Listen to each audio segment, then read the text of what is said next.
Welcome to Still Surviving and Walking in Your Purpose. I'm your host, Gigi Blackshear. To persevere means to press on, to continue on, even in the face of difficulties. Our guest has an amazing story of being able to press on in spite of life throwing him a curveball. Please welcome to our show, Mr. Tony Lovett. How you doing? Tony, welcome. Thank you. Welcome. Appreciate you. So, Tony, please tell our audience, who is Tony Lovett? Well, right now, I'm aspiring to be an inventor. Okay. But to get to that point, I thought I wanted to be a football player. I thought I wanted to be a basketball player. And all the adversity and disappointments I went through trying to be those things led me back to being an inventor. Okay. So it was a long road travel.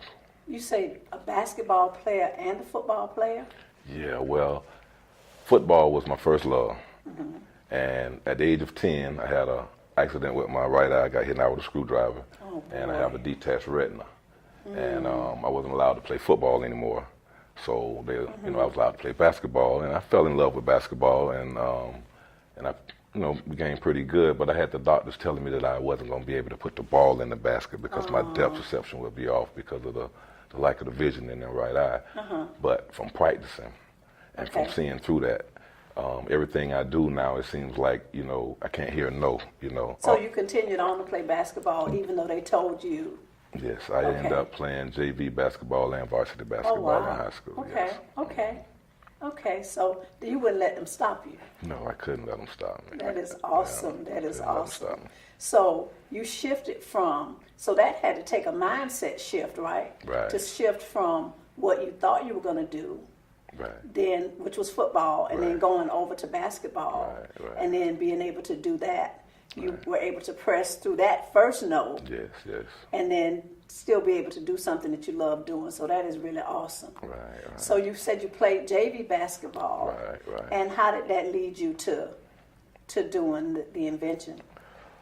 Because I was, later on in life, I had actually obtained a 10-day tryout with a professional team. And 3 days before the NBA tryout, I was in a car accident. Oh, wow. So this is another adversity. This is Yeah, another there's another disappointment. curveball. Right. Yeah. So now I'm like, well, what in the world is God trying to show me? So basically, when I looked, I was always an inventor. I was always, Mom buy me toys, when growing up, you look around, I took it apart, so it just led me back to where I was supposed to go. So you said you had a car accident. Right. And that had to be pretty devastating. Right. How were you able to, after you had the injury to your eye, that had to be devastating, to find out that you couldn't do the things that you love to do, and then to be on another path and then have a car accident. How were you able to, what was the thing, the catalyst or the thing or the person that helped you to move beyond that? Because any one of those things could have been enough to make you stop. Right. Would have been enough to make you say, you know what, everything's against me. I can't do what I love doing. Yeah. So that's just it. I give up. Yeah. What was it that made you keep going? My mother. Your mother. My mother, the words. Your mother. Those words. So Yeah. you can do anything. That coming from a mother, that's coming Yes. from love. Boost with Yes. your confidence that you're already seeking, That so, support system. Yeah, that was a strong, that was real strong. And she told you that you got to keep going. You could do anything you want to do. You can do anything you want to do. want to do. Isn't that awesome? And we look at words are so powerful. Right. Just her telling you that was enough to help you keep going. Right. Imagine if she had said something else. something negative. Right. You know, your life might have stopped right there. Right. But you, because of the words that she said to you, you were able to press on and continue on. So you were able to continue to do something else. Right. So tell us, why would you want to tell your story now? Because I think, like you said, the way people use words is based on where you're from, how it's used, positive or negative, or, you know, from the environment someone comes from, and you don't go around pain, under or over. You got to go through pain, and when you get on the other side, you're gonna see that that's what you was looking for, a better you, a stronger you. You know, you're gonna see a fighter when you come out of the other side. You know, I believe that the things that come into our life, the things that happen in our life, those things, the things that we survive, those things are not necessarily for us. Right. Those things are for us to use as a testimony to help somebody else. Because somebody else is going to come along that may have some of the same challenges, and they don't know that they can survive. Right. But if you tell your story, then it's helpful to somebody else. Right. And the things that come into our life that don't kill us, they say those things make us stronger. So do you think you've been made stronger by your challenges? Oh, most definitely. Most definitely, yeah. You know, life has a way of throwing us curves. Right. And life doesn't go in a straight line. Right. You know, there's highs, there's lows, there's ups and downs. And it takes that word, perseverance, to keep going in the face of trials and tribulations and having things come into our life that were not planned. You know, we don't have the ability to always plan everything that's going to happen. But that spirit of perseverance has allowed you to continue on and to still manage to do some of the things you love. So you say you decided that you wanted to be an inventor. Right. I was actually helping out a cousin he wanted to be a basketball player. And later on in life, he started actually playing, and he got a tryout overseas, and I was helping him with his jump shots. He was making so many in a row with this drill till it just came up, you know, I just seen the idea, you know, and I was blessed with the patent, and, you know, the rest is history, You know, God gives gifts and talents, and the ability to see that had to be a gift from God. You know, you said even as a child, you would take things apart. So that gifting and that talent and that ability was already in you. And it's possible that you had to go through these trials and tribulations in order to get to that place where you could have that clear vision so that you would be able to see. What would you say to someone that may be running into some kinds of trials and tribulations, or have had their plans changed? You know, that their hopes and dreams were set on one thing, and then they found out that they were not able to do that thing. What would you say to that person? Well, the patience of believing that you can obtain what you want. Adversity is going to build your character. So you're going to go through things. There's things that's not going to be right on a daily basis. But if you react to them, you know, not how you would react, but how someone else would react to, you might be stronger than that person. So whatever you're going through, all you got to do is keep looking at that light and keep going forward. And just remember the tortoise and the hare. You know, it don't matter how long you get there, just get there. Just keep it moving. That's right. Thank you so much, Tony. You're welcome. We'll be back with more from Tony Lovett in just a moment. We're back with more from Tony Lovett. So Tony, tell us what's next for Tony Lovett. Well, I'm looking to use my product as entertainment to start a Stop the Violence basketball tournament.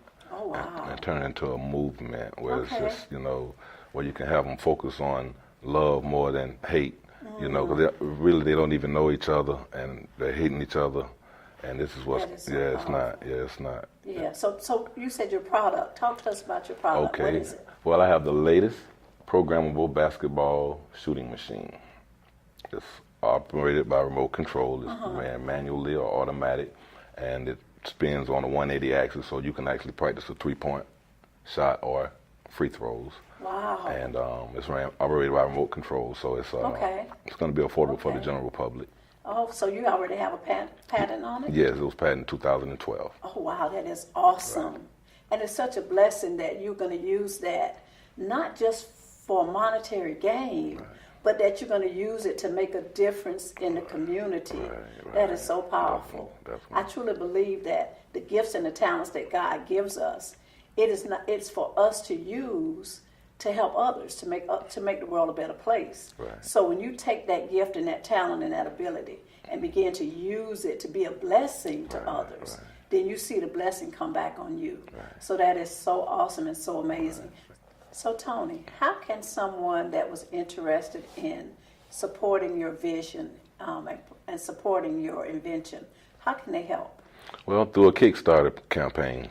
So if you're interested, it'll be on Kickstarter, and it'll be available for you to view all the rewards that I have for you if you do the product and you like the product and pledge some money. Okay, and we can just search for your name? Yes. Okay. Yes. Well, we definitely want to make sure we watch for that. We want to support you. I think it's going to be absolutely wonderful.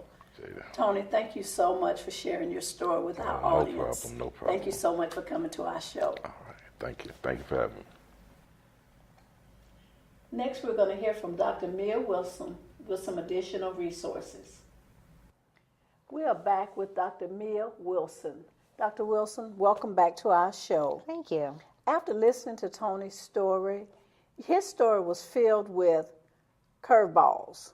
The plans that he thought he was going to have didn't work out, not just once, but twice. So how do you navigate when you have in your mind what you want to do, what you're going to do, what your life is going to be like? How do you manage when life throws you a curveball? What do you do about that?